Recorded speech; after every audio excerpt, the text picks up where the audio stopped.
So we waited a little bit, 4 minutes here for any strays or latecomers, but we'll start here at 4 minutes after 5, and it's the Detention Center update with County Attorney Ellen Donohue and the CCCS Manager Mike Thatcher.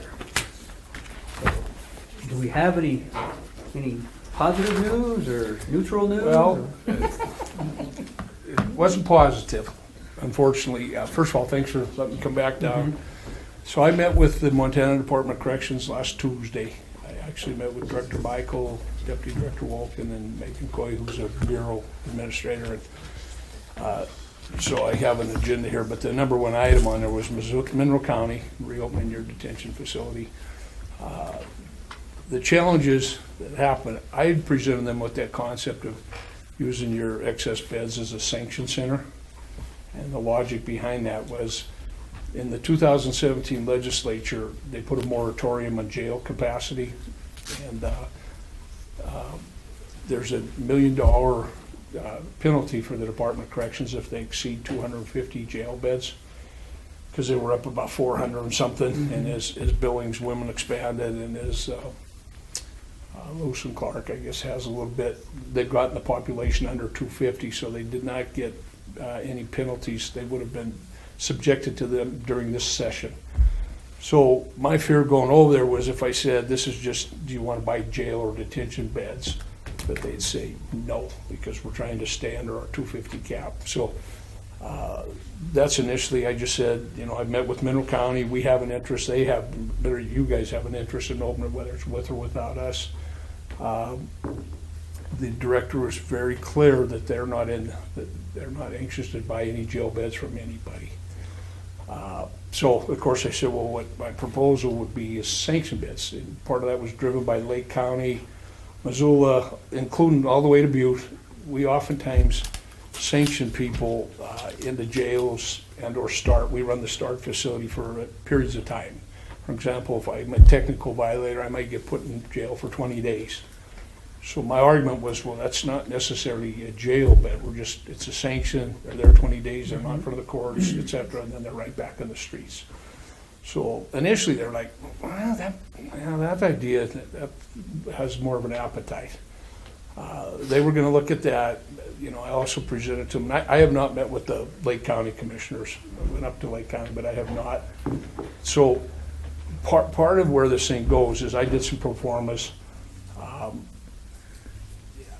As you guys identified in the answers you gave me, who your customer base had historically been, I did not talk to the marshals at this point because I've been gone as well.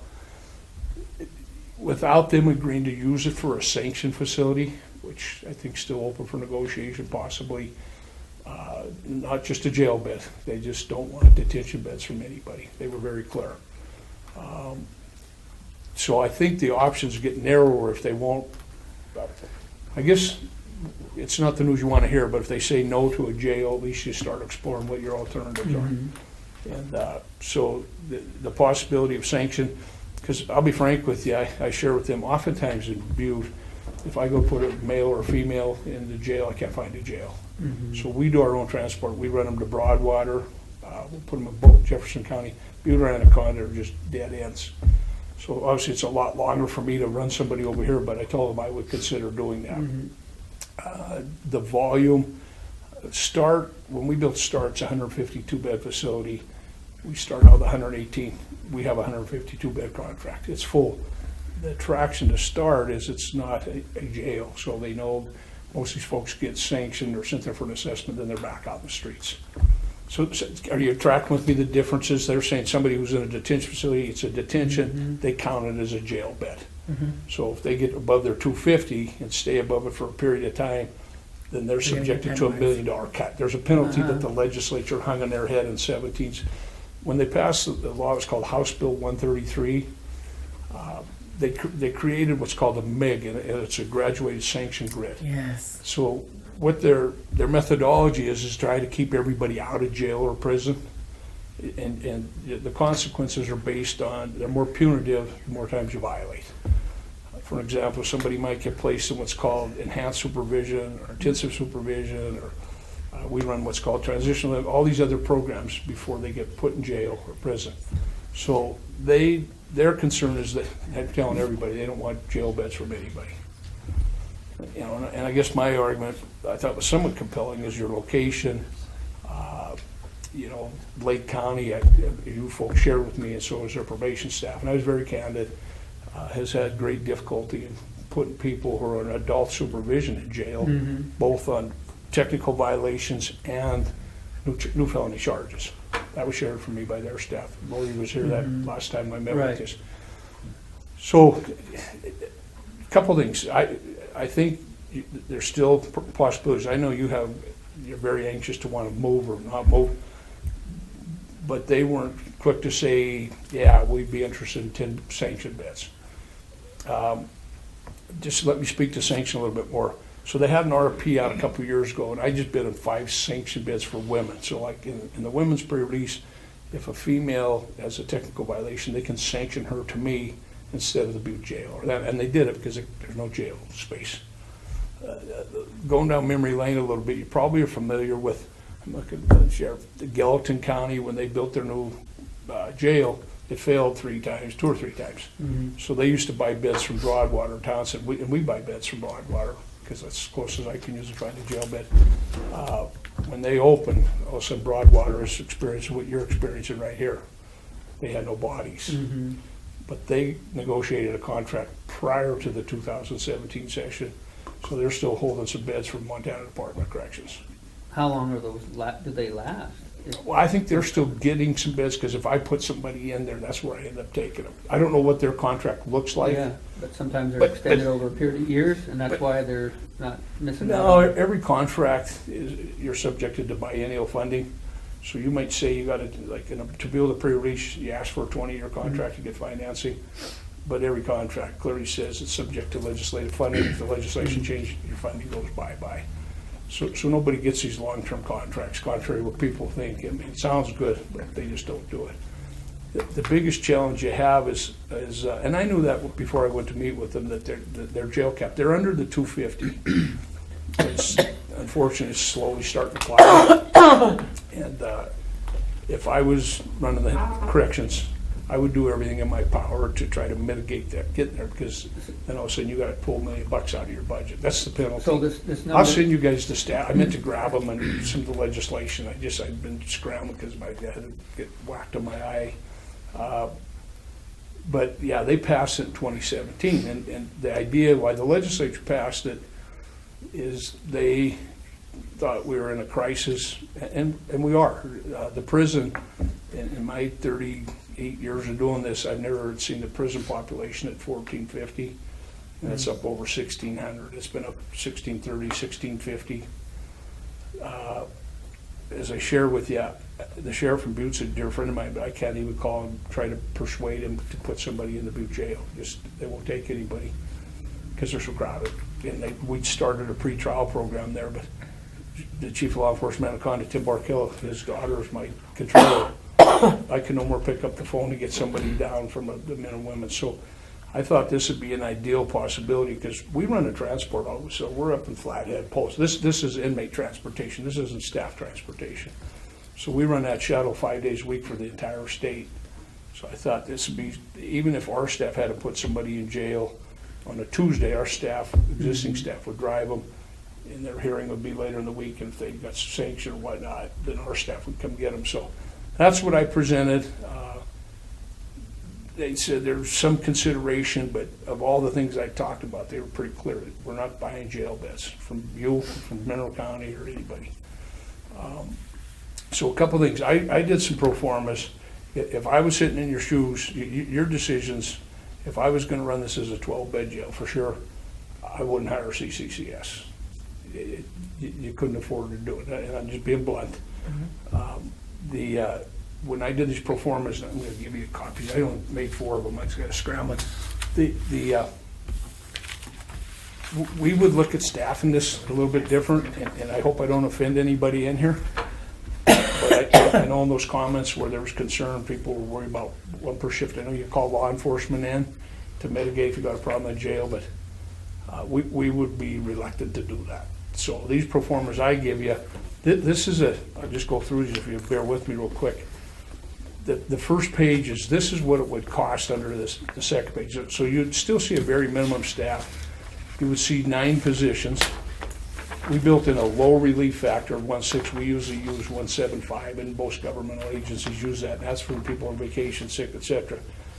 So there was a supervisor. The other thing you'll notice, and again, I hope I'm not getting in more trouble coming down here today and move man this, I want to explain what I'm doing here is, you can see we have a starting wage of $14, and I think you guys are 13 or something, right in that area. And I know there's concern that, so I think even if you opened it yourself and stayed with similar staffings and used the dispatchers as your secondary set of eyes and law enforcement coming off the street, you could still do that, manage your 10, 12, you average roughly 11 offenders, probably still do it more cost effective than outsourcing to Missoula and Sanders. And Sanders gives you a hell of a deal as far as I'm concerned, $69 a day. Missoula, 100 something a day. Yeah, I think it's 110. Pretty pricey.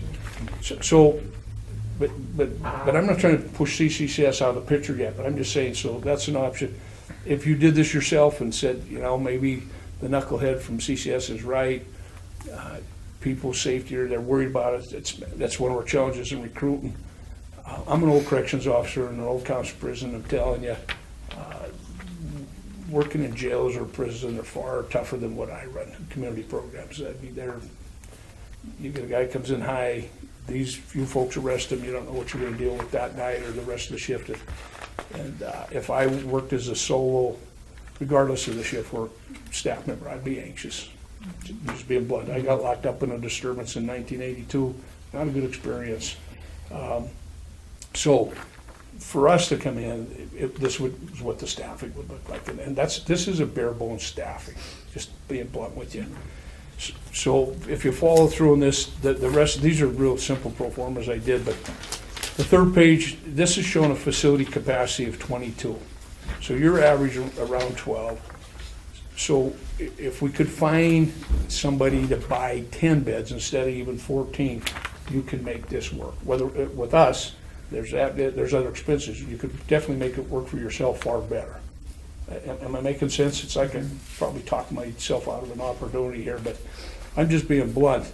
So if MDOC would even rethink this and even consider, can you use a detention facility for that concept of sanction, even if they bought 5 beds or a handful of beds?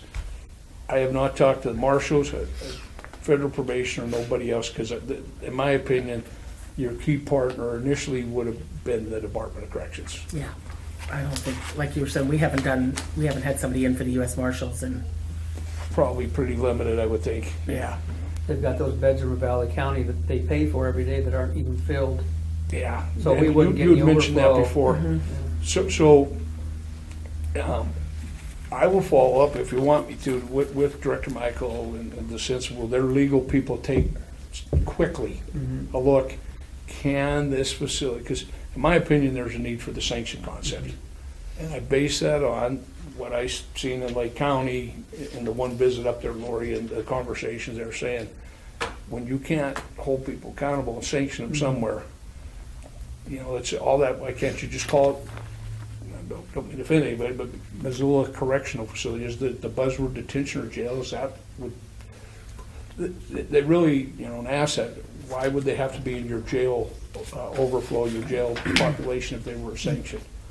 So I was led to believe they were going to ask that question at any rate, but you know, this was last Tuesday and I've been gone, so and I had frankly I'll leave you a copy. Here's a 3-page agenda that I spent 2.5 hours with them. But the number one thing, I'm trying to get some sense of direction. The other options are, I don't know what your relationship is with Lake County, because I don't know their commissioners. They clearly got an immediate problem. So if you, and I'm saying you, if we were involved in that, in this thing, you had somebody doing the transport, at least the Monday through Fridays where you shuttle people back, and it was built into this. This would be built into this cost, because we're running up and down the highways regardless. How many beds? Have they ever spoke to you guys about buying beds from you? I mean, I'm not privy to this. no, the only, I had reached out to the probation officer, Laurie, because one of our deputies had worked up there and said, we know that there's slumps. So I'd reached out to her, and she initially said oh my God, we can send people down right away. You need people down there? And I said, That's good. no, we need staff. We need somebody to run it. So she was saying that even then, they could get somebody to transport down here. We just don't have detention officers. We don't have staff. To provide service. Yeah. Well, and the thing Lake County's looking at is they want, and I did not learn this from the park, I learned it from Laurie, is that they have difficulty placing female offenders in treatment in the eastern part of the state. According to Laurie, it takes 4 months when somebody's sent for an assessment or a sanction. So they have a great idea of wanting to do something with a building there to make a sanction assessment primarily for females, which is a great idea, frankly. But she would like me to come up to talk to their commissioners, and that's what I'm asking you tonight. I don't have you an answer. As it sits tonight, your solution still is opening, probably as you've tried before, and contemplating, do we pay a little bit more wages? Do we have in our budget? I know that isn't what a commissioner wants to hear, to hire additional staff, but I'm just being candid, just being frank with you. You have to have additional beds, and so these pro formas, what I'm showing you, this is a 22-bed pro forma, not 26 or 28.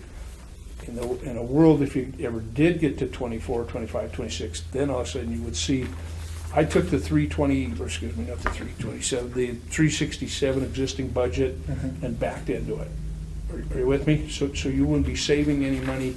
You'd have your jail. If we were doing it, you'd create it, but it would be costing you more money without any other participants. Make sense? The other thing is I don't know the lay of the area. I'm assuming Sanders, I've never been to their jail, but if they're selling you beds, they must have a larger jail, or is it? How big is Sanders? Do you know, Boone? I don't. Yeah, either do I. Are they usually full, Sheriff? They've been full this week and last week. Do you ever try to get somebody placed there and they tell you no room? Last week, How about Missoula?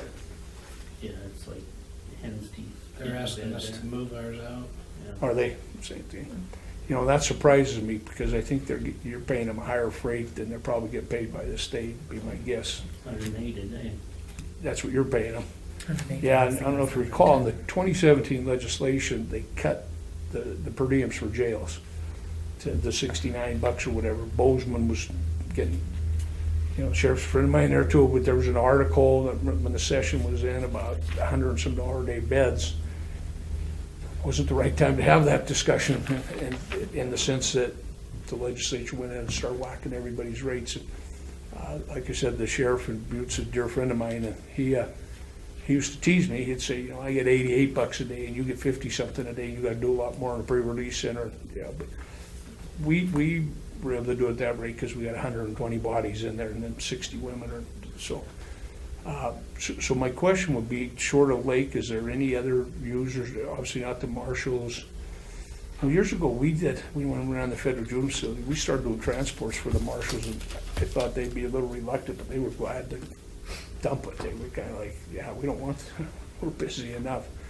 So I just don't know these other counties down here. Does anybody else close their jails? I mean, I'm not familiar with that. Not that I'm aware of. The ones that have, I talked to the county commissioners and the sheriff. I talked to the sheriff from Fort Benton, which is between Great Falls and Havre. Right.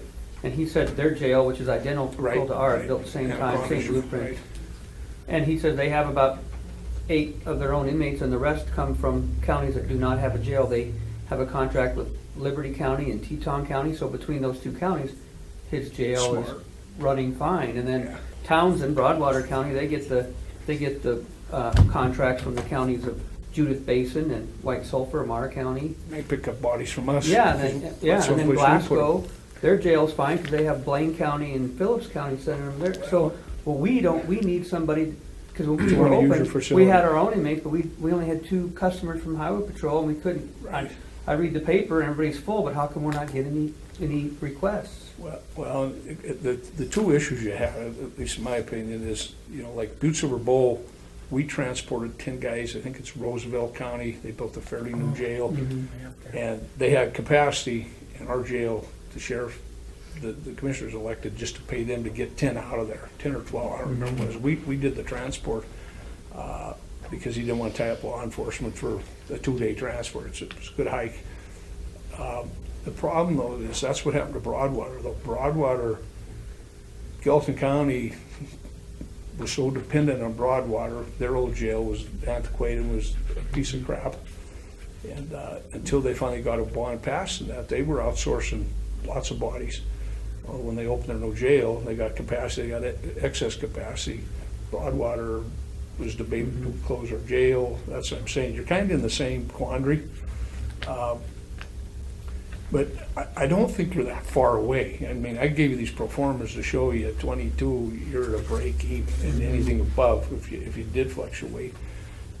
And that's 22 paying customers. yeah, Right. no, totally. That's your budget. That's including our and- 12. Yep, that's yours, and so you're only having to find 10 bodies. 10 bodies. Yeah, so if you look, let me grab a page here, so mix them up here.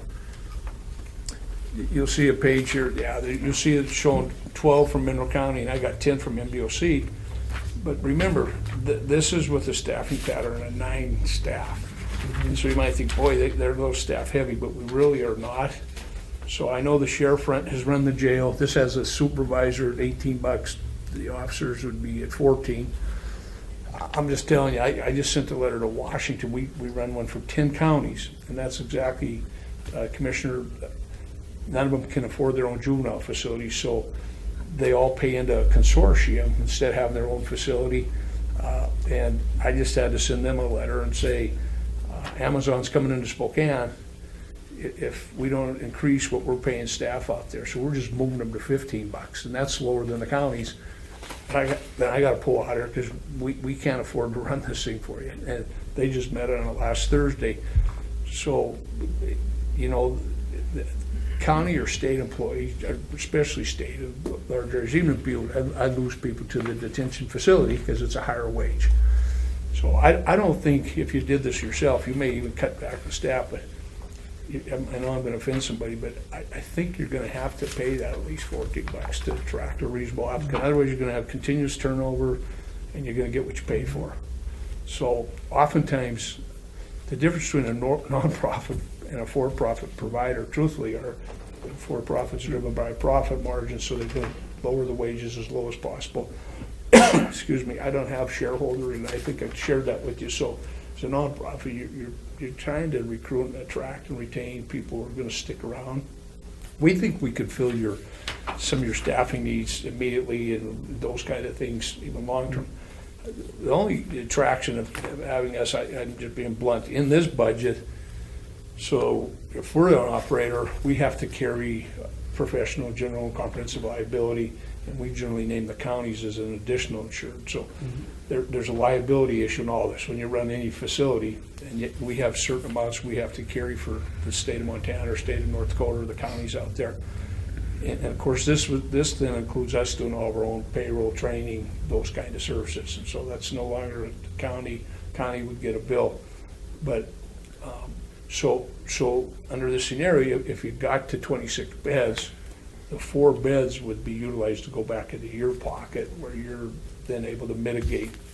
But if you get nobody, what you got to decide, do you stay the course at $367,000 and try to find some staff, or do you try to even just increase it with a fewer staff? And you don't have a lot of room in your budget where you're going to cut money out. I think you probably have already done that, is what my guess would be. And the It's problem pretty with the thin. budget too, I mean, because currently, after one year in the probation, we're at 1381, which is just under the 14 you're referring to. Right. The next part of the problem is having enough paying customers to still make that boat float. Yep. And if we only have, like the day we closed, I think there were 7 inmates and 2 of them were highway patrol. Right. And the rest were ours. So So at $14 an hour, but only 2 paying customers, we need more paying customers as well as the staff. well, and We kinda that, need you both. hit it on the nose. You're going to have, whether you do this yourself or something, you're going to have a fixed cost to operate this facility. I'll give you an example. North Dakota, we remodeled a section of our facility for the women's prison. It's in an old Catholic school, and it's overcrowded. So I invested a significant amount of capital on the condition that they guarantee the beds. So I get paid whether there's 1 female or 35, because I got to I got the same fixed costs, relative treatment staff, security staff, doesn't matter. The variable cost is food, utilities, those fluctuations. So literally, North Dakota calls me 2 weeks ago and says, we're not gonna renew that guarantee. And I said, I will literally have to close the facility, because they said, we'll pay for 18. Well, it's a $400,000 hit. You know, this contract's for several $1 million. Can't do it. And so we literally yesterday reached an agreement. They're gonna guarantee it another biennium. Their dilemma was it's costing them $100 or something at the women's prison, and they're paying me 60 something a day. So it was, but the argument I had with them was, not argument, they have a capacity of 45, so we said from 35 to 45, they're free beds, because all I gotta do, again, there's a cost, you gotta feed them, but no, you gotta know going into this, if you reopen it yourself, yeah, you're gonna have that fixed cost. There's no getting away from it. You're ponying up probably yourself at least what you're budgeting right now. And you kind of explained it, because I noticed we have not had Department of Corrections inmates for a long time. That's Like why. I said, the paying, so that House Bill 133 you're referring to, the legislature told Department of Corrections that they will not pay for more than 250 people Throughout the that are state. in county jails throughout the state. Correct. Because they were trying to get costs under control. Correct. So these 250 people, or 248 or whatever that they're under, they're waiting for a spot in Deer Lodge, which is at capacity of 1,650. They're over capacity, or in a pre-release center somewhere in the state, Right. or a treatment bed. So only the really bad ones are being housed in county jails until a slot is available in the prison. For the prison, correct. Generally, there's a high percentage of every week we're transport people. Our staff may have been today up in Flat. I don't know where their routes were today. In general, picking up 4 guys, they may have been dropping off 2 at the prison, 2 at the Butte Pre-Release Center. Or so you're correct in your deduction. They watch this jail population real close, because I don't know I can't remember what the time frame is, but if they go over that 250 threshold for a period of time, then they gotta go into the next session, they gotta explain what their average daily population was the year. So all their pressure is to keep people So out. Correct. should the public wonder if maybe the state Public is becoming safety? less safe because Oh, I think it's been brought up by lots of different groups. I don't think we're talking out of school. Absolutely. right. But what House Bill 133 is, so I'll sit it down, I apologize, but it's a long graduated list, it's like a menu. And so dependent on the severity of what I do when I'm on supervision, first time I have DEA, it may say counseling, they've got matrices. So if I'm a probation officer, second time they may say, I gotta give more UAs, I gotta increase my reporting. You know, don't hold me specific to this, but this is kind of the concept. Third time, I may get sanctioned to start for 10 days or 20 days. Third time, I may be put in what's called ESP, Enhanced Supervision, or an intense ISP. And each time that I decompensate or relapse or whatever you want to suggest it is, my behavior warrants, I go to a higher custody level. I think I told you this last time. Historically, the system has been court, jail, prison, and even when you're out in supervision, I screw up, I may go to jail, and I hope that my probation officer does an on-site hearing and says, it's not that serious, but we're going to leave you in jail over the weekend, and then back out, you got to go to counseling. So some of that stuff was in place. They just expanded this. It's a lot more broad, and they have grids. They have scoring grids based on risk and needs. So their position would be anybody when it's that serious and a new charge, that they're going to be held accountable. It's the technical violator who's not facing a new charge is where they're really using the grid. So remember this. So if I am a technical violator and I get put in a jail, the state is responsible financially for me. If I'm on supervision, I'm charged with a new felony in Mineral County tonight, Mineral County is responsible for me for my jail freight until It's there's adjudicated resolution to my crime. Correct. So, and I honestly think the intent of the legislation is good, but I guess I struggle with the consequential piece of it. You know, you're putting people in difficult decision-making positions to ascertain public safety versus this grid versus. Who's not too dangerous to let go. Well, and some of the violations we're seeing, the multiple, like you said, technical, that aren't new crimes, but Yeah, that. when you hear from people years ago who say, boy, or somebody had a couple dirty UAs, I mean, they're still out there using meth, and they were in jail for at least a weekend, 48-hour sanction, something.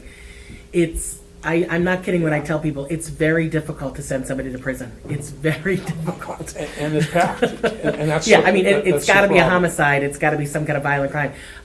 I don't send people, I've been doing this for 10 years as a prosecutor in Anaconda and here, and I've probably sent half a dozen people to prison. Yeah. It's very hard.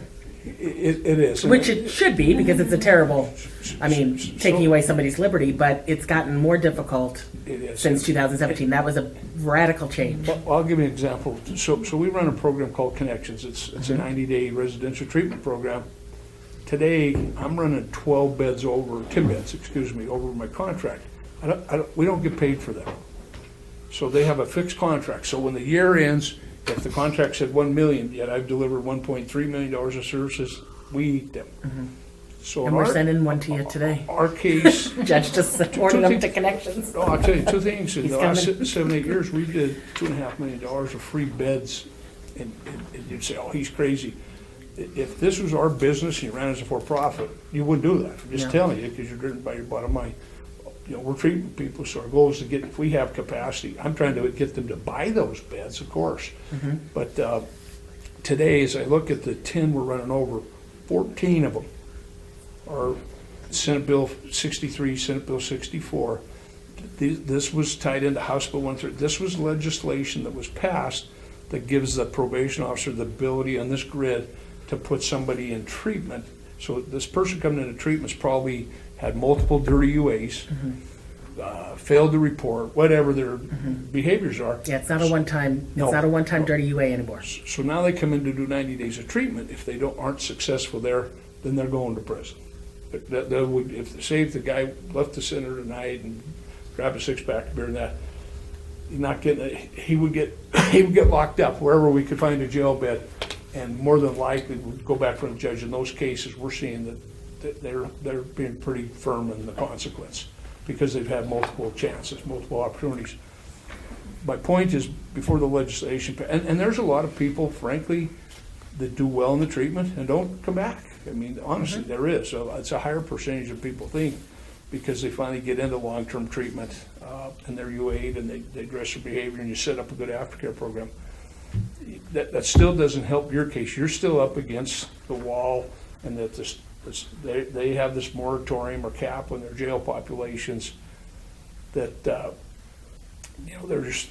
I get their position, and that it's a business thing for them as well, saying we're not going to buy beds if it puts us at a greater liability to exceed 250, lose $1 million out of our budget. They're not going to do that. Where I still think there's a sense of hope, though, is in this technical violator sanction. And I can't wrap my hand around it. Hopefully their legal folks can have a better sense of it. But it's the concept. If I was sanctioning the people in our programs today, I would drive them to Mineral County to put them in a sanctioned bed. The other catch to it is, that's where with the sanction, generally there's not a lot of treatment, because you'll have them for a short period of time. The ones I'm talking about, Connections, that's where they're saying they're court ordered to do 90 days of treatment. So it's a treatment facility. So the sanction facility isn't going to mean that you got to have a whole bunch of treatment stuff. When we get somebody sanctioned, they can't even in a pre-release and a female, she cannot work where every other female in there, you're pushing them out to find work, to go to work, be responsible, and pay room and board. But I see that from the MDOC's potential partnership as being the only avenue you got. That's my opinion. And I would encourage you, if you think you would have a great... Say that again, repeat that. For the sanction. Trying to convince them to use it for that and to keep them off their jail population daily count. Because I just don't think they're going to buy any jail beds, specific jail beds. And the other thing, trust me, they were very cordial. They're good folks. Again, I get the challenge they got. Whether the commission and any of you guys want to schedule a meeting or get them on a conference call, I don't think that's a bad idea neither. Just to say, hey, the knucklehead from Butte, met with us twice, and he went to, met with you folks on last Tuesday, and this is how he's interpreting things. You know, I made it pretty clear, you guys are pretty anxious to want to do something at your facility, and I get why. I mean, I wouldn't want to be out beating the streets and trying to run a guy to Missoula, and I get the bigger picture here, and quite frankly, if you don't find another partner, you're back to square one. Mm-hmm. And even maybe the wage increase, you may be challenged. You know, I don't think. And how do you, I mean, you spoke a lot about it, but I just can't understand why everybody's full, but it seems like the only one we can really look to is getting DOC to, I mean, how what's going on when jails are full, but they're still not wanting more jail space? So the other thing that the last legislature did was they created 4 or 5 new pretrial service programs. Lake County got one, we got one in Butte Silver Bowl, Lewis and Clark got one, Billings I think got theirs expanded there. So to give you an example, in Butte and the pretrial program we run started with not an offender. There's over 200 offenders on pretrial. So what pretrial does, what you're really doing, it's short of bail, but you're doing minimal drug testing. You have a pretrial case manager who has you report. They make sure you know when your court appearance is, and that you don't get in any trouble, new charge. I mean, those are the 2 big criteria. It had some initial impact on the Butte Silver Bowl jail. They're billed for 80 some. They were running 100 some. Got down to back the manageable 80s, but it fluctuates right back up.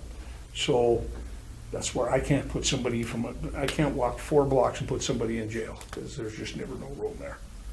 Does that make sense to you? I mean, there's just no capacity, even though so other jurisdictions, you know, Lewis and Clark did some expansion.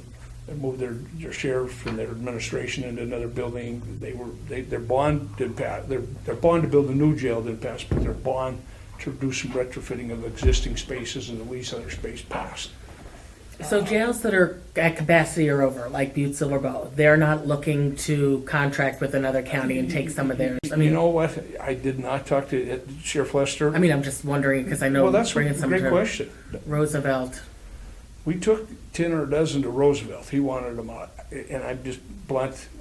I would talk to him tomorrow, but I was anxious to get back down there, just kind of give you a heads up what the Department of Corrections said. So I think that's the contingency plan. But Roosevelt County's so far away, I mean, does he just You pick don't up the want to phone deal with and Roosevelt, call but we them? ran it from Butte. Yeah, it'd be there's your beauty of it. If Butte Silver Bowl called us and said, Monday, can you run 8 guys To to Mineral Wolf County? County? Or, Yeah. That's what I'm saying. You have a transport. Law enforcement doesn't have to do it. Oh, I see. But Ellen makes a good point. If I talk to that sheriff, no. If Yeah. I talk to the sheriff or the commissioners, like No, county, no, and yeah, I talked to wasn't any expect- county. No, yeah, because I know we were looking at the The kind of just- MDOC, I thought, could handle your whole problem. If they Right. wanted 10, 12 beds, your business. Mhm. You know, and I did not That's know what I that was until I hoping went over there last Tuesday night. So it sounds like Marshall's isn't an option. U.S. probation, I doubt. I would assume when they put somebody in there, putting them in, like Missoula's putting them in Missoula's yeah, jail. with any kind of beds. Patty? So I'm just wondering, is there like a medium point where the commissioners say, yes, we will budget this much for the jail? Yes, the sheriff takes the jail back, but we contract with CCCS to do our transports and to bring in employees until we can get back on our feet? I mean, it's kind of like taking all 3 at the same time. And if Denise Trader comes in and does some grants for us, it's kind of like getting the whole community in just to get the jail back and open. Is that something that? I think it's wide open, the discussion from my end, but what I just suggest one last thing, as anxious as you are, I think Ellen had a good point. I literally will leave her and call Sheriff Lester and say, hey, he has no idea I'm down here tonight meeting with you folks, or I've even been here. Do you think we do like Butte Silver Bowls, their lower level court district, all their drug court counseling, we do their nursing at their jails. I mean, we got good relationships with them. But what I would, and I'm not trying to defer your ultimate decision because this has been 4 months. I get the prioritizing and wanting to get this done one way or the other. But I would suggest let me call Laurie, go back and visit with the commissioners in Lake County and their sheriff, and I will visit with the sheriff in Butte. I'll talk to Tim Barkhill. Anaconda's kind of like yourselves. They got a pretty limited budget. At one point, they were exploring, wanting to get out of running their jail. And They actually just emailed me over the weekend and asked if we would take one of our guys back because they're full. yeah, well, they have similar. Their jail's designed as yours. It's pretty close. I mean, it was off that Fort Bent model. It was, and so, you know, I think their divide though was a little bit between their administration and the union and other issues. That's my opinion. And I wouldn't get caught up in any war with anybody, to be honest with you. So what I'm getting at is, I still think, as much as you don't want to hear this, is I would defer making a decision. I would still take a couple more weeks, and even if you found somebody says we have an interest, but you know, and everybody's fiscal year I think pretty much runs July when the government ours does. I know the federal government's different, fairly quick, because you make a good point. But to give an example, I would love to see you open your jail with or without us, regardless. So we're running transport guys. I'd give you probably a year saying that the transport saying if on those 5 days we're running any rate, we transport dropping people because we're it's in a budget already. Are you with me? Mm-hmm. I'm not that nice a guy, trust me, I'm not. But it just makes sense if even if we we're hands off in this whole deal, and you got your own jail back and running. On the staffing issue, I think we can do all those things. But I don't think that's in your best interest. I don't think you want us to, if I brought 8, 9 people in here to do this temporarily, I got them living across the street in the motel or whatever, I still don't know that that's a good idea. I think you want to hire permanent staff. Well, I think we do too, but I mean, if we But can it's get quick. your staff in to begin with. It's almost like a crisis, just to get it going and get it open, On a and then crisis. start And as slowly we get- training. Yeah, then as people see that we're paying more or it's working, and then we can hire one here, we get 2 over there. All of a Send them sudden to we get another one training there. when we still have enough staff here, because that was always a big issue That too. was the worst. Getting them up to law enforcement academy and then their skeleton crew. Right. Yeah. So to answer your question, no. What I would probably, if I was doing those pieces until you got your feet, ran it yourself, would we be interested in doing that? Sure. And probably what I would be doing is sending some key managers and rotating them that have got lots of experience in this and just putting them up a week or 2 at a time. Are you with me? Yeah. I didn't give that a lot of thought to. You just suggested that, to be honest with you. But would we try to? Sure. Yeah, we'd look at that. But I mean, then you wouldn't have to worry about being responsible for filling the beds. We would be. Well, At least only- we had staff to put people in beds for, and the only issue that then it becomes a liability issue is that I would then go back to our insurer and say, Yeah. they're still their jail. We're going to temporarily staff, but I don't have that answer right now. I mean, that's why I'm spinning in my mind. Yeah, I wrote a note to check in with Mako. You guys would, and you're into this as well. well, that was one of my The initial transport questions, would too. have no bearing on that. I mean, Right. but to And that's already operate, covered, yes, right. it would. I really do, and maybe, that's why I was hoping maybe you guys had a better sense with the appetite up in Lake or somewhere would be with their committee. If their jail is that overcrowded, and From this. probation's point of view, and I'd love to go up to a commission meeting with you if we could get on, if Oh, it'll help, or if anybody. I think their initial interest may only be to help, their long-term goal is to have a sanctioned assessment, kind of a treatment facility. Right. With primarily an emphasis on women. And it's a good idea, frankly, because as long as I've at this, I had no idea that they indicated that it takes 4 months to get somebody past this treatment program. We used to provide, in Butte of Connections, programming for females. We let Billings take it, went all male so that they could buy the Howard Johnson and open up passages treatment. That was the genesis of that program opening. And so in that building, the Howard Johnson's, that's all females, from first floor all the way up. But I should have brought down here today, and I will. I'll send it to you tomorrow. I'll send you guys the daily movement sheet of the whole corrections population. So you can look at the sheet and go, well, I see Thatcher's got 12 over in the Butte Pre-Release Center today. And he's got 8 over in Nexus in Lewistown today. Every program's marked. And it'll say contract capacity 80 at 88. But it doesn't mean I'm getting paid for 88. I get paid for whatever that contract capacity is. So part of my meeting with them Tuesday is saying, this has been 8 complete years we've overserved our contracts. And it becomes that I got 10 bosses, and they're like, you might be the stupidest business guy in America. We can't do this forever. Like I said, it sounds crazy, but if us sitting here at the table and ran this, we'd be fighting over that issue, because every for-profit has far larger returns, margins than we do. We bid these facilities when we open them at usually 98% occupancy, somewhere in that range. And so it's tight. So we have to be full. It's the same economies of scale argument. We can, a bed at Watch, the DUI program, is far cheaper than going to a private or public facility by hundreds of dollars. But it's because it's a 167 bed facility versus MCDC, which is 48. Yep. Yeah. So I'm not trying to defer any longer. I know you folks are anxious. I guess I come here, and if I wanted to bail, I'd just say, I don't know how they're going to figure this thing out. I would just call Ellen or sent a letter and said, the meeting with the Department of Corrections, they're just not going to let their jail populations go back up. Are you with me? I still think there's some opportunities here. And on the sanction beds, did they give you any indication on, like, when they may move on that, or is it part of a next meeting? No, they really didn't. They seem to think that, kind of, because it was my idea, kind of saying, well, why would they be considered a jail bed? They're just going to be there for sanction. And, I was even spinning it if it required programming. If you had that, we sent the halftime LAC down a couple days a week or whatever, just to make it happen. But I really think scheduling with Lake. I'll talk to Butte and Anaconda, see if they would have any interest. I'd look, Sheriff, if you know of any other jurisdictions out there you think are worth approaching. I mean, we can get them here if they want to buy the beds. That's not an issue. That's not sending your deputies out to go get them.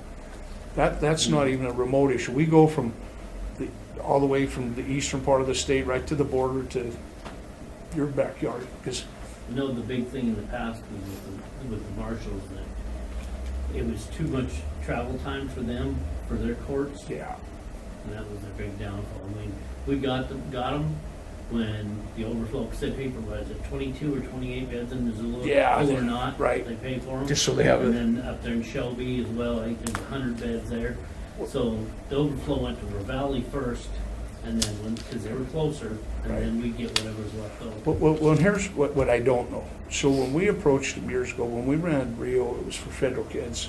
Primarily, we had county kids, but federal youth can be there till their 22nd birthday. So they're young men. They weren't even kids, to be honest with you. But when I went to the marshals and said, hey, if you got a federal kid in Poplar, instead of us waiting for you to go get them, because we didn't get paid until the body was there, we'll go get them. But I don't want to offend anybody or get cross. And they were pretty happy. This is many years ago. We opened in 2002, but the marshals at that time were like, you'll go get them? Beautiful. We don't have the manpower. We just can't go get them timely. So a kid may sit somewhere for 2 or 3 weeks waiting for his bed date prior.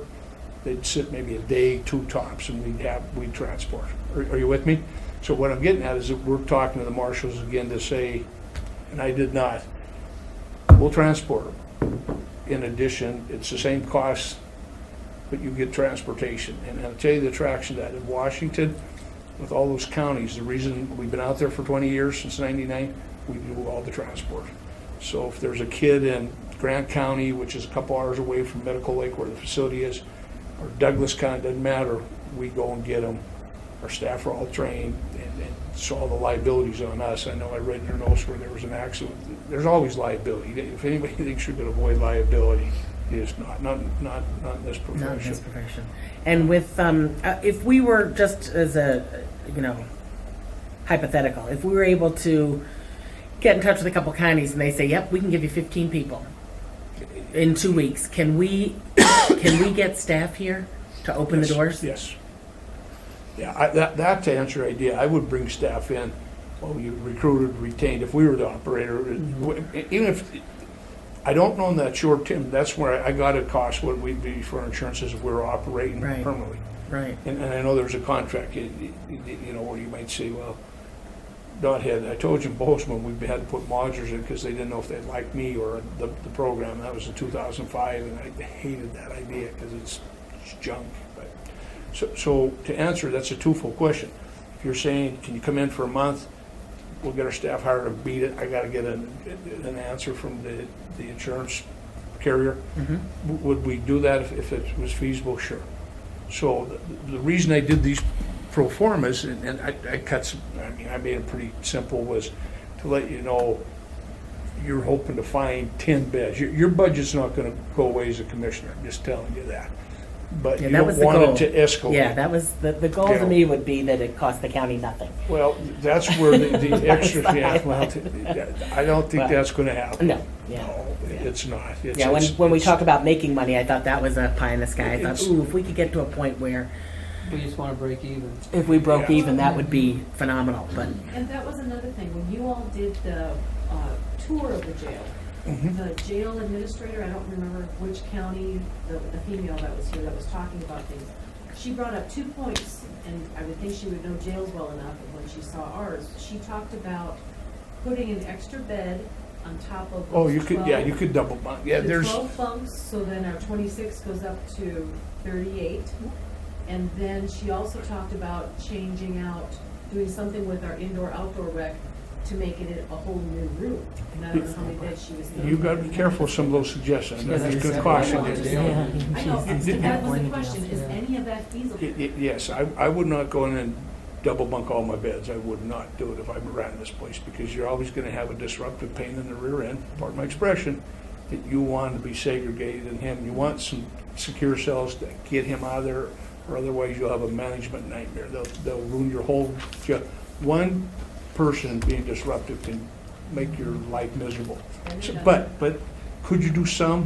When we were wandering through there, I looked at that. We did that like in several facilities. At Martin Hall, when we built juvenile facilities, it was all single bunk, and primarily because a high percentage of these young adults were had predatory behavior. There were some very heinous and violent sexual crimes, and we did not want kids bunking in the cell together.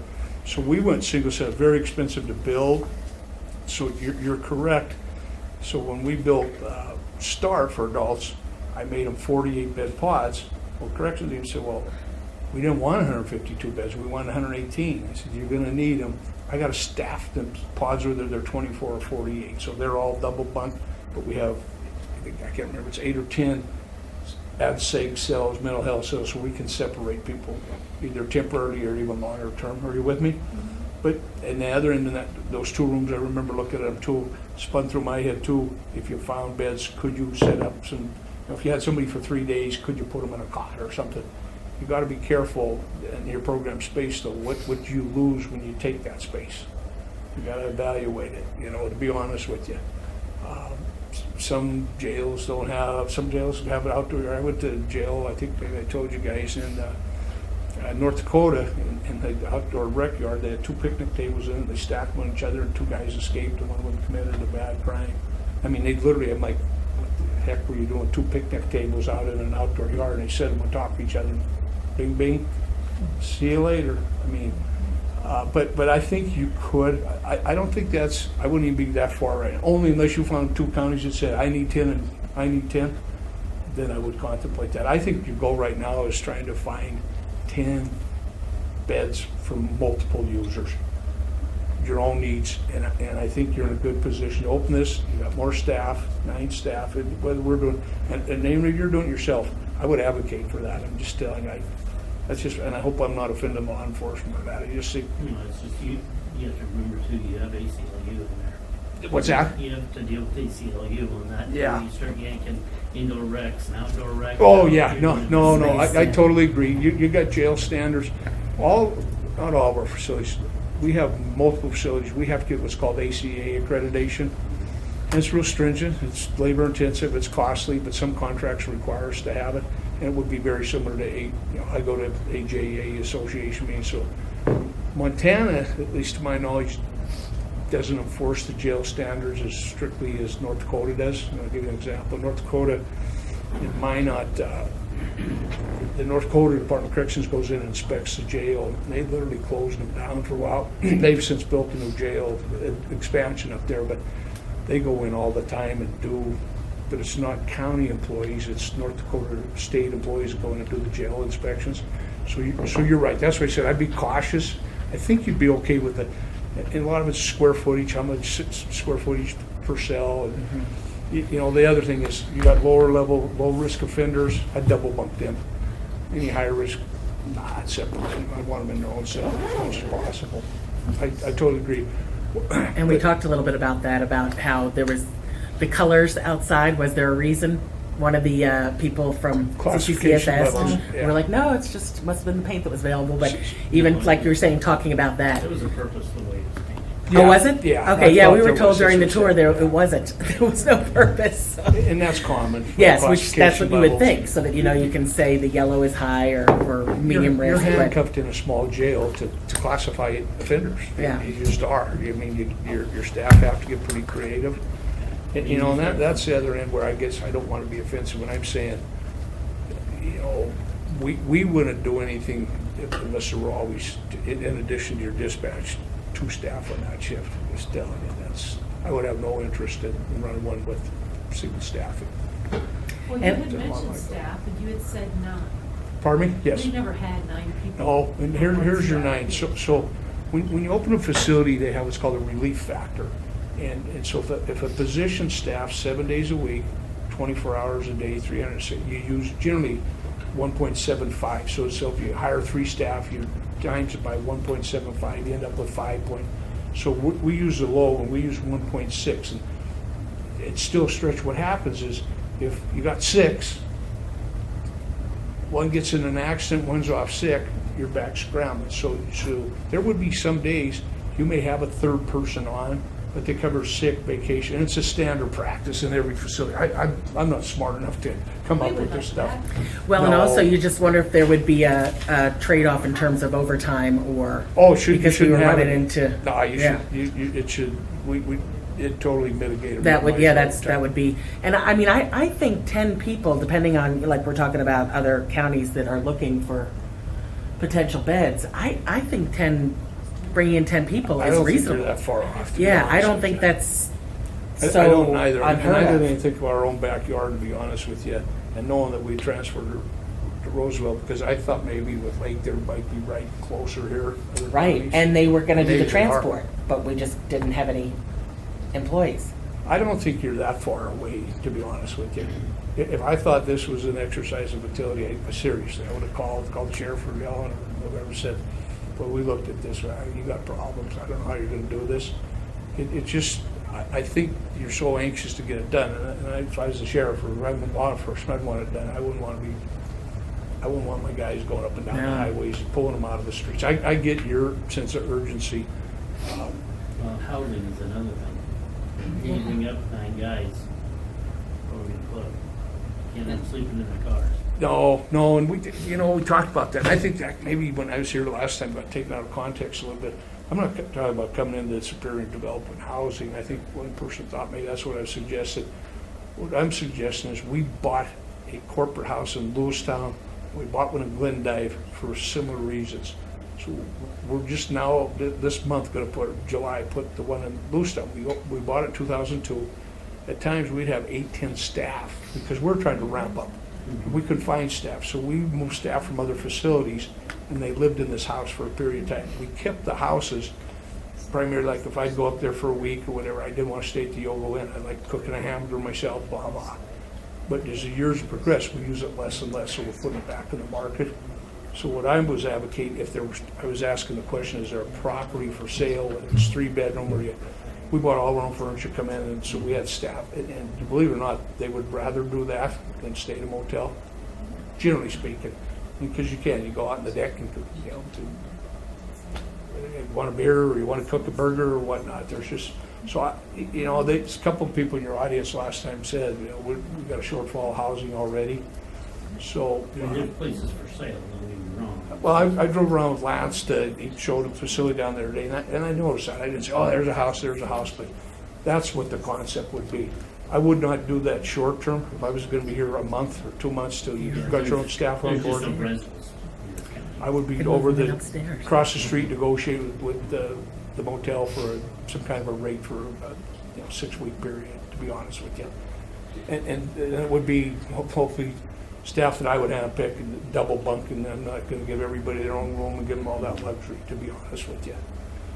You know, a couple of guys I brought with me last time, and I hope you're sorry we missed you, was, you know, they're administrators of their facilities. At least one of those two I would sit down here for the whole time. So, Tall Bob? but yeah, Bob's the. Yeah, I know other him from guy, Anaconda. yeah, He was great with the his- kiddos. They're good. I mean, they run Yeah, Rio.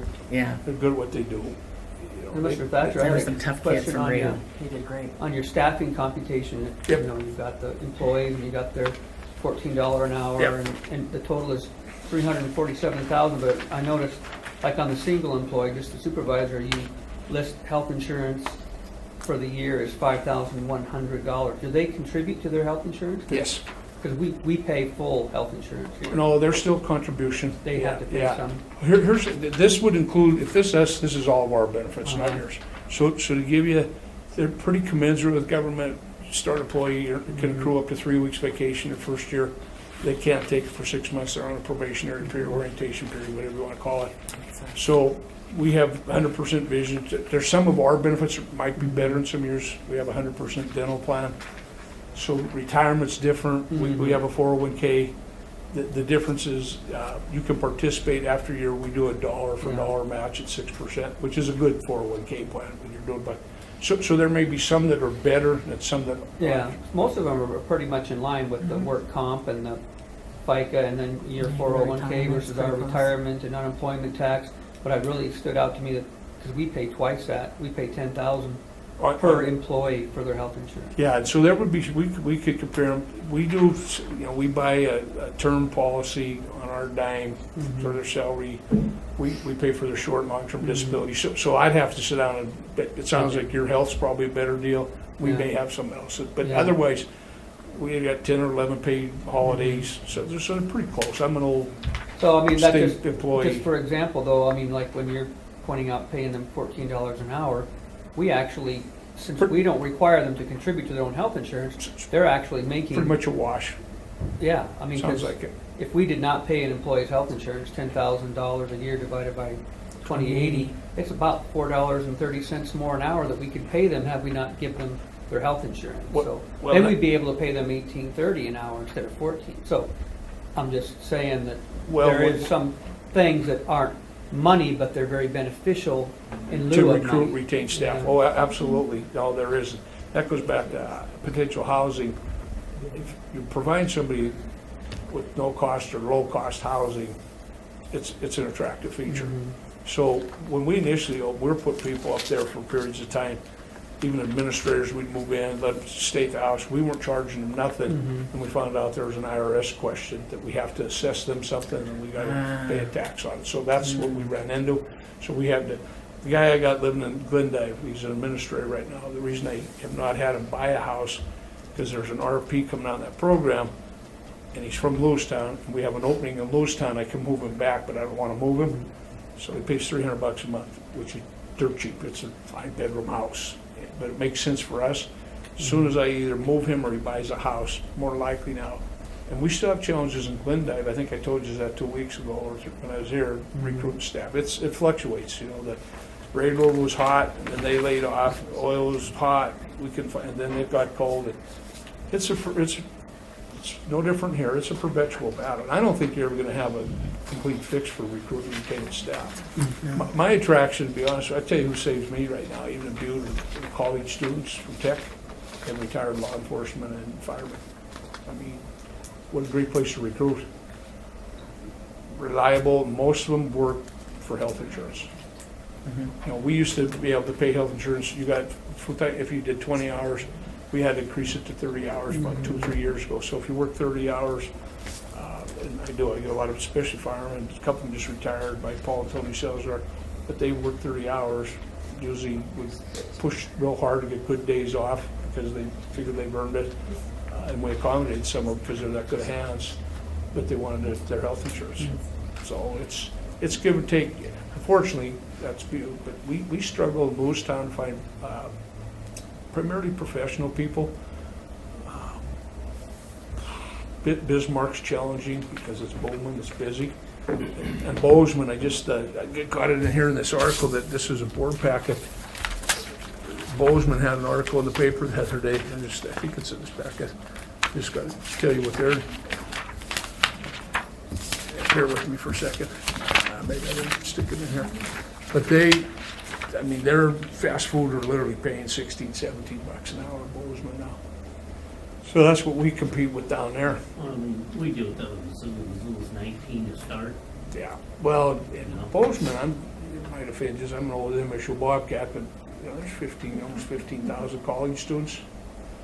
I was joking today, just kidding, and I said, well, I guess most of them don't want to work anymore. Maybe they're just going to take a gamble that we'll forgive all their student loans. Why would you? I'm an old, all four of my kids worked from day one. I'm old school. I guess I expect them to work. But no, I don't think. I think to answer your question, I think the conversation really is maybe threefold. One, do you do this yourself? Do you want to contract it out still? But is going to the table again, concurrent to trying to arrive at that. Involving getting a meeting with Lake County as quick as we can. I'll talk to Butte and Anaconda, and then I'll ask, their sheriff might have an idea, because whoever the sheriff is in Roosevelt, they must have been at a conference and said, I got this new jail, all this capacity. So do you know Sheriff Lester at all from Butte? Good guy. No, I know I do. Will you tell him hello from me? Yeah, he's a great guy. I remember him when he was the SRO. And He owes Borkel's a me. good guy. His daughter's Yes, I took some tough controller. cases for him. So they're good friends. Borkel's got a son getting married this weekend, so he may be out of commission. But I think we just kick the tree yet and try to. But I'm just telling you, my mission in my brain was to go meet with the Department of Corrections and try to Right, find that's out what I was whether thinking. they're in or they're out. And I just if it literally if their legal people are saying this is a jail, no matter what Fathead Thatcher's trying to say, it's a sanctioned facility. If they're not budging off of that barometer, then I wouldn't spend any more time going down that path. But I still don't think it would hurt. Maybe it's Alan, maybe the commissioner, maybe the sheriff, to just reach out to their director or deputy director and say, hey, we're just really trying to get innovative here. Is there anything from their end? But Yeah, if we knew we could have some bodies, then we would maybe really try to see if you or someone could get a staff in here and start training our folks as they become interested in working here, and then we could just then you can let it go. But Right. but it's going to be kind of hard with the No. limited labor pool and apparently the limited customer pool. I think this is kind of it's an all or nothing. I think with your blessings, I'll approach the marshals, approach them, but I'm approaching them saying we'll transport, we'll get them here, Yeah. and when they're due back in Butte Silver Bowl, for example, we'll transport them back. We include that in their cost. It gets pretty attractive. Yeah. Again, the only reason I'm still in business in Washington is all those counties, they pay a fixed rate, they buy so many beds, the consortium, but included in their cost is transportation. So, but I could not operate that if they said, well, the day we're only gonna have 3 kids in at Thatcher, next week we're gonna have 29. Yeah. So they do a fixed rate, and we review it collectively, every year annually. I put out financials and say, here's what, like this year in Washington, through the first 10 months, I'm showing a $37,000 loss. They know that. But they would also know if I'm making an $85,000 profit. You think they're gonna be really eager to, when I say I need a 3% operational increase? No. So the transparency is important, Yeah. And if I was a for-profit, I wouldn't be as transparent. I'd be saying it's a business. This is a service. You want to buy it. We're all from Montana here, and so honestly, we're just to kind of give you a sense of, we just had a big hit in Butte. The Acadia is pulling out of Butte. Yeah.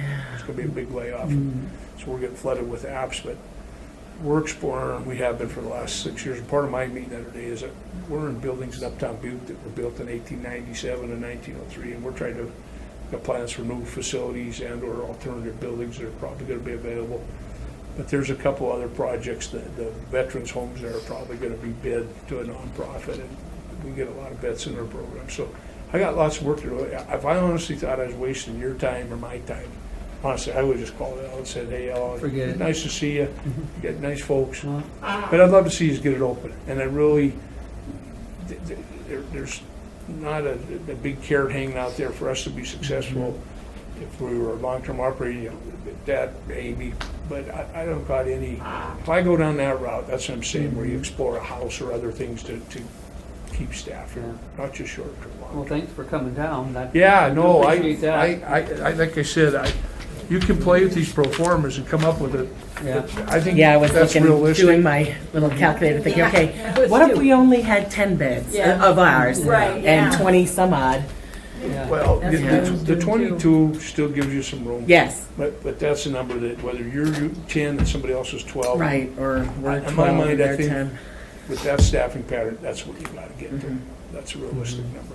I think you're gonna be hard pressed to reopen as a 10, 12 bed facility. I think you're gonna be insane challenge when you started this thing several months ago. Yeah. I just do. Does anybody have any questions before we adjourn? Anybody? Yes, sir. What I've heard Mr. Thatcher say is that regardless of whether you have 0 participants in the jail or whether it's full at 26 or whatever it is, you have fixed operating costs. Correct. And it's not, reading the paper, I'm just trying to learn what I can learn from reading the paper and attending meetings, right? Is it basically a budget issue? I mean, No, we fully budgeted for the jail. And the budget is year to year, July 1 to July 1. But what happened was that there was no longer any bodies working here to take care of our inmates and a couple of pain inmates that we did have. and that's a function of pay, I mean, recruitment and retention? Many people said it was not. Yeah, there were some people saying that there was the pay, but we had some detention officers who had resigned who said that wasn't their primary issue. They brought up safety concerns, probably morale, And some just left 'cause supervision. their wife got a better job in Coeur d'Alene, so they moved. And I mean, it was a myriad of reasons.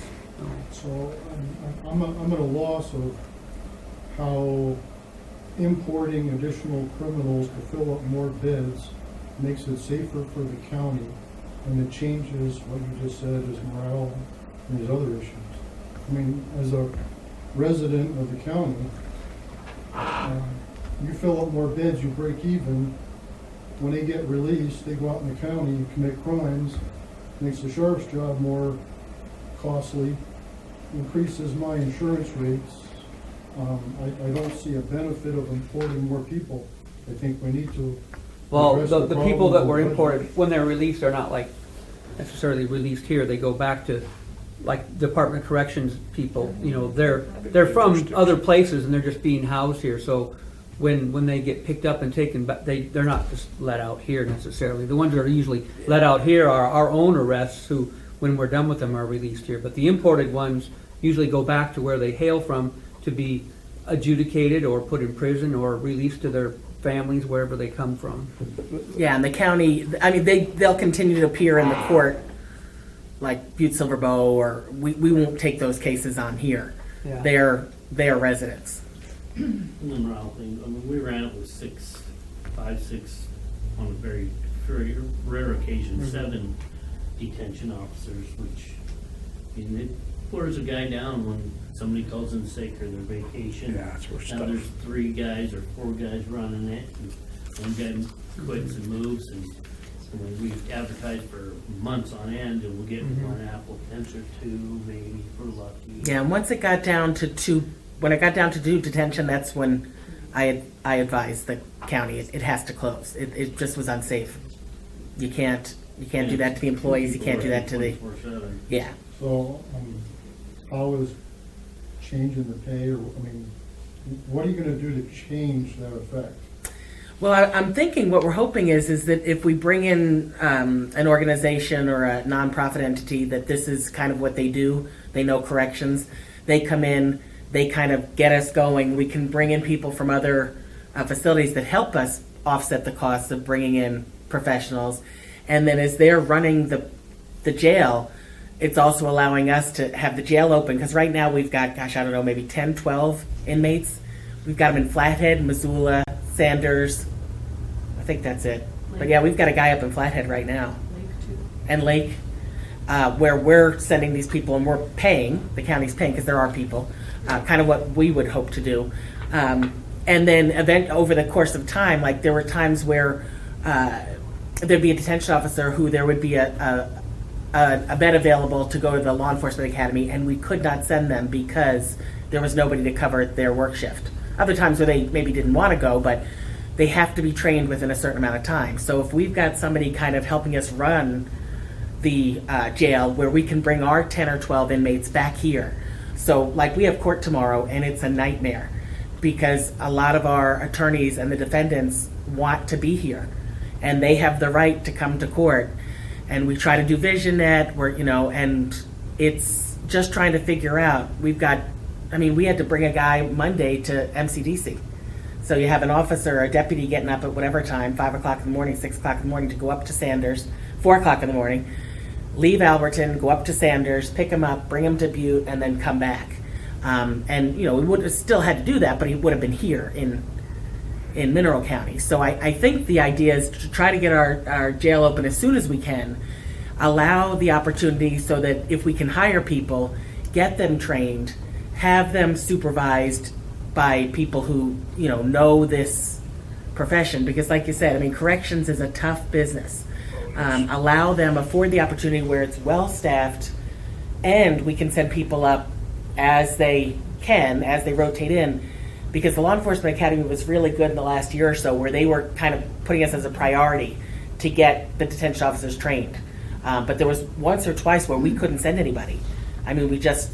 It would have been down to like 3 people. So the person had to give up that slot. And by law, you have to receive the training within, it's a year, and then it's one opportunity of 6 months later. So within a year and a half, you have to go through and successfully complete the Law Enforcement Academy. So I would want that opportunity where we can do that, and it's not a nightmare. Like, oh my God, how are we going to do this? Or you're going to have to come back and work on weekends because we're going to have people who know what they're doing. That's kind of the hope. It still doesn't solve the problem, like Mike said. No. That we're a stepping stone. Mm-hmm. People are going to come here, they're going to get the training, and they're going to move to a bigger agency for more money. It's just the When we reality. get into law enforcement. Yeah, that's see what that. we Yeah, usually we see do. that with Yeah. deputies. We see that with lots of places where they say we're going to move to Missoula. And Mineral's always been a stepping stone because we're a small agency. A lot of It's our how programs are too, Sheriff, yeah. Yeah, Anita. And Anita's our former sheriff. So. The other concern that I have about all this transporting is most of the time there's one person transporting 1 or 2 or 3 inmates. We do too, And yeah. there really needs to be 2. It's a safety concern. And then plus, all the chance for accidents along the way is increased the more you transport. Right. And I used to work with the U.S. Marshals in transporting too, and we never went anywhere without 2 people. Yeah. Even if it was just across Missoula to the jail. Yeah, and right now, we reclosed again in January, so there's been some scary times, but we're coming on to winter soon.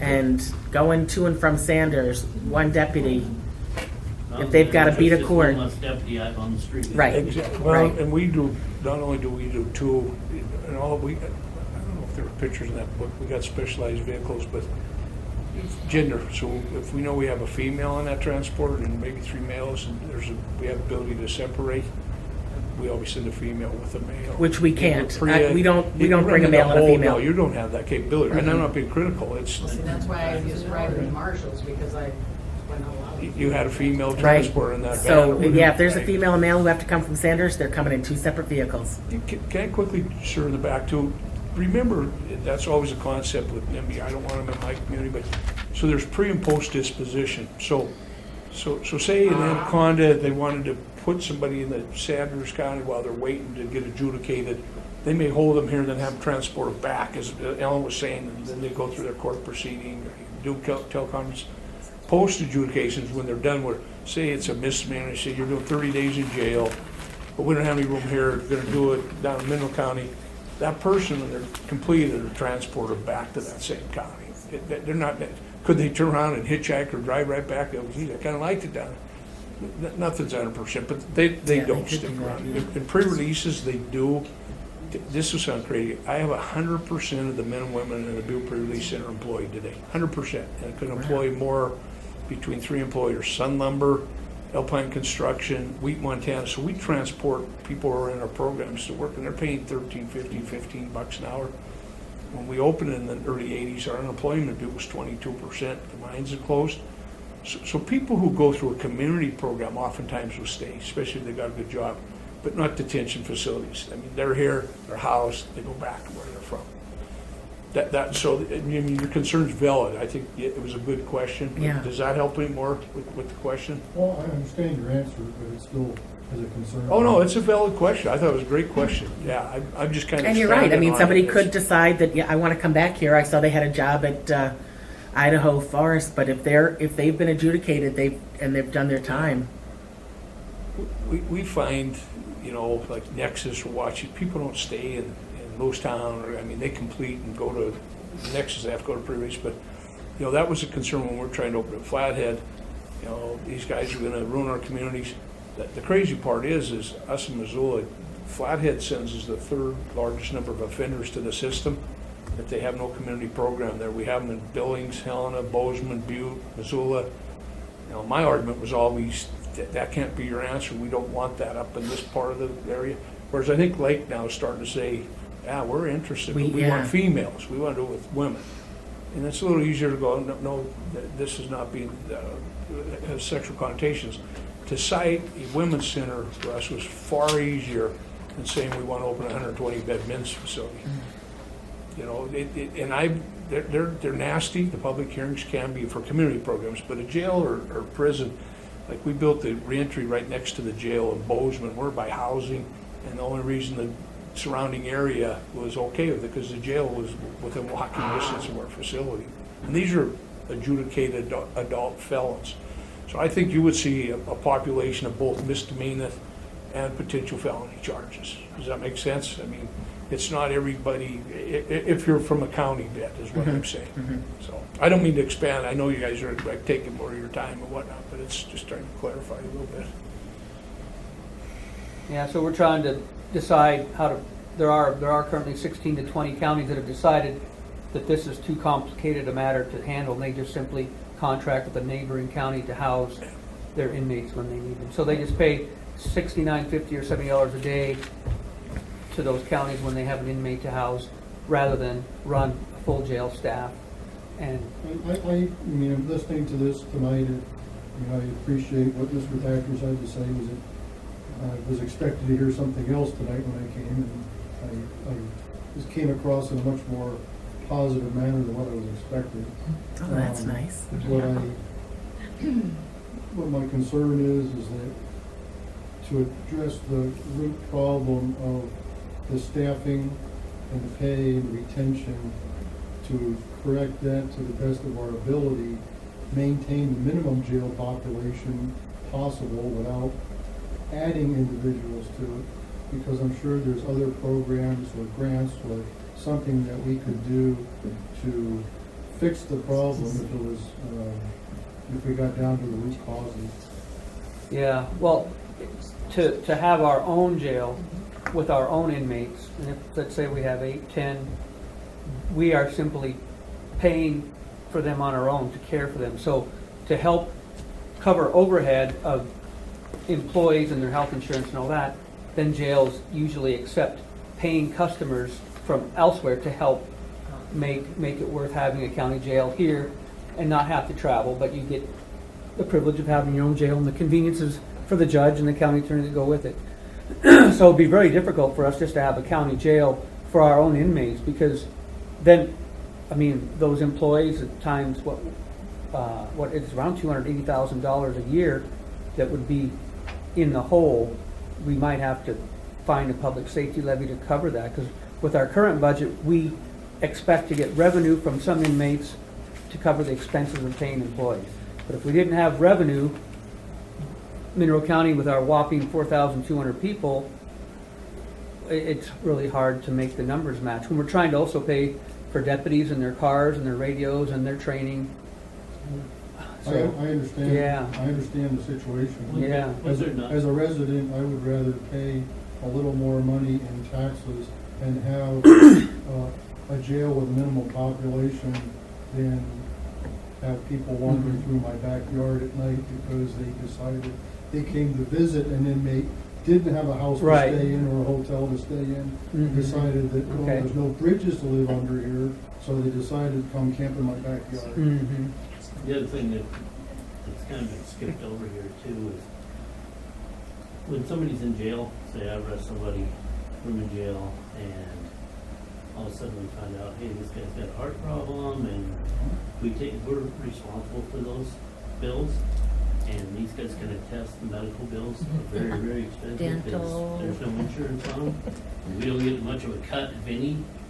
And that's where bringing these other inmates come in, and that funding there tries to offset that. Bottom line, jails are always an alligator. They are not a moneymaker. You never break even. It always costs you more. Right. But it's what our community says is important. Yeah. For public safety. We want a jail here because there has been, in the months that we've been discussing this is our second time closing.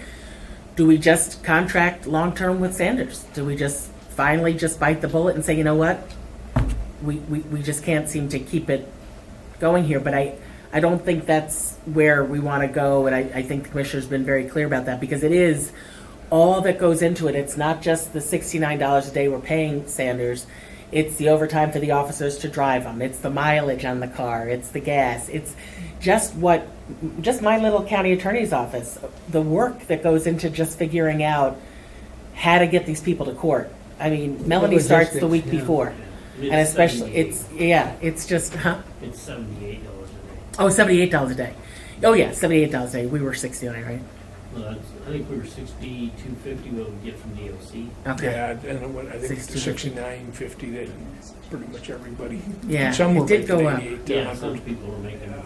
Yeah, so then just all those costs are just the time and the worry about the driving and the liability and more so. And then if we have a female inmate, then it has to be separate cars. So I think just the $78 a day is not even touching what it's actually costing.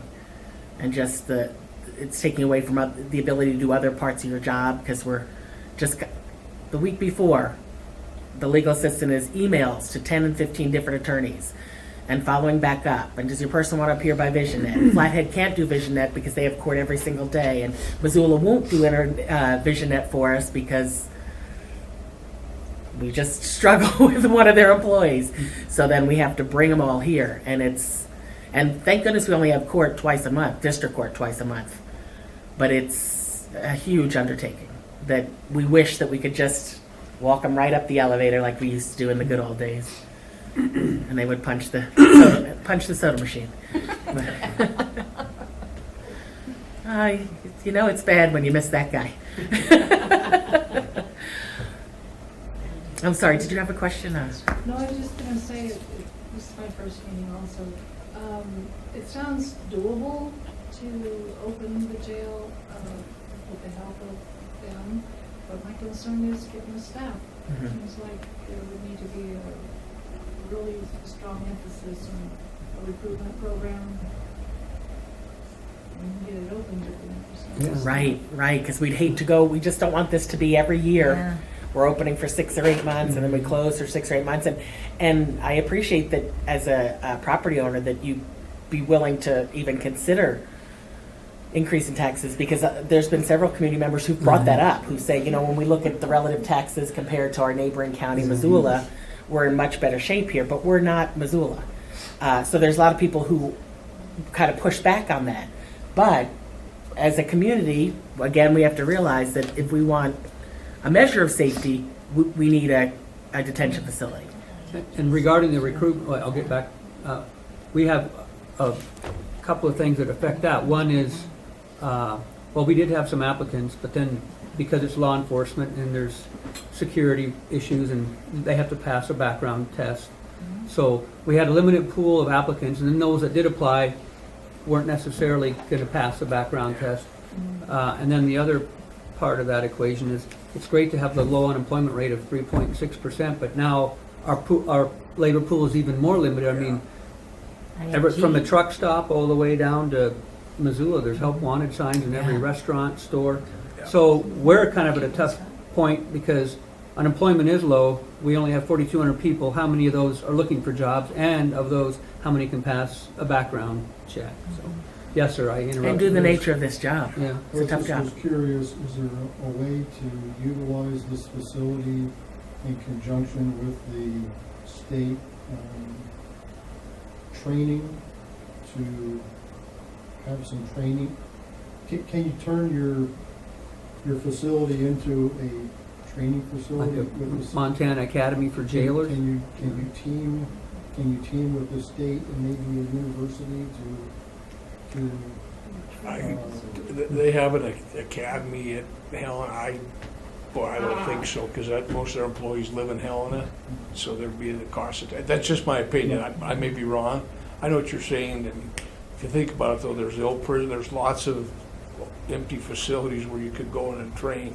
So what you're suggesting is an alternative and use it as a year-round training? I was just, Oh, it's a great, I'm just asking if there's a way I don't to think turn- so, but that's just my opinion, but I'm just asking if there's a somebody way to to certainly turn our talk to the state. weaknesses into our strengths. I'd explore it. I mean, I don't think none's off the table. That doesn't answer your problem. What do you Of do the with the 10 jail. or 12 guys I mean, yes, unless you 'cause our- outsource them? Yeah. Well, I mean, I would like, and I think law enforcement would like, and the commissioners like, is that we need the detention facility open to detain people who need to be in jail. And then if we need to bring in some extra people to help offset the cost or to help us at least get our feet underneath us where we have some training or we have some bodies doing the work while we send people to training. But we really need a detention facility here. And it is, we only have 4,200 residents and we have a very small percentage of taxable space in this county. We know that, but boy, and you've heard me say it every time I sit here and talk about my tale of woe, and anybody in law enforcement, you know, being along Interstate 90, we are hopping. For a county with 4,200 people, we have crime at the level of counties that have 2 and 3 times our population. Because we do grants every year for our crime victim advocates, and you look at the numbers, and it's, I mean, we're up there with counties that have 10, 15,000 people, especially in our justice court. Just tons of business because of Interstate 90. Other people create us problems and cost us money. Yes, yes. Travelers Yep, passing. yep. The Ho Chi Minh Trail for, And it is, you know, and everybody talks about it, the corridor from, we've got legal states for marijuana. I was just talking about it yesterday. We're sentencing a man tomorrow who was caught with 120 some odd pounds of marijuana.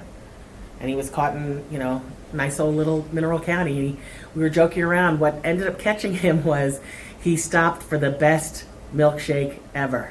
A Huckleberry cost him 120 some odd pounds of marijuana, I but he's wonder why coming right on was he interstate. really hungry for some reason? Yeah. But he said that's why he stopped. Let's put it that Yeah, way. he said he didn't need gas. He just saw that sign and thought, oh, I want to try the best I've milkshake got ever. the munchies, I might as well stop. And a trooper actually got into a conversation with him, but he's, you know, that's a guy from Minneapolis, Minnesota, you know, and he happened to be caught here in Mineral County, and we're catching a fraction of what's coming down this road, and they're keeping us very busy.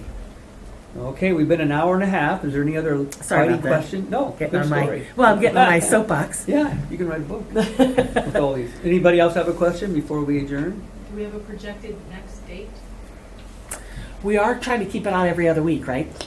We're scheduled through December Oh, good. every other week, yes. So what's the next one? Are we looking at a Where? week from this Friday? Can you access the calendar to make sure we didn't have to deviate for anything? Oh yeah, just to be on the safe side. Yeah. Because I'm gone this Friday. I'm going to the county attorney's conference. Yeah.